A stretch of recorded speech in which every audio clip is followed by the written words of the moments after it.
Hello everyone. Today I am going to discuss about this pivot table. And after understanding this rows and values, you will able to understand the basics of pivot. As you know, as you can see here, this is a like very simple table is there with me like product name, brand name, order ID. I have everything. Date and this year, price, alphabetical, numerical, everything.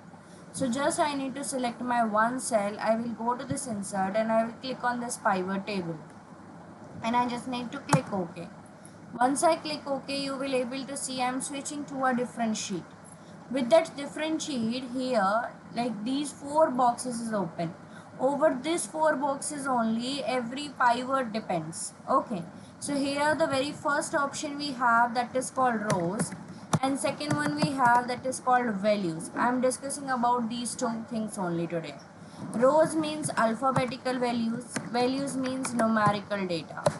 So here I am clicking and I am just marking a tick over my brand name because it's my alphabetical values and automatically it is going to rows only. Similarly, I have this product quantity also in line, that is a numerical information. I will just mark a tick and it will go to this values. So the clear understanding is whatever is like alphabetical value that should go to rows and whatever is numerical that should go to values only. Let me know in the comments if you want to understand more about these values and rows.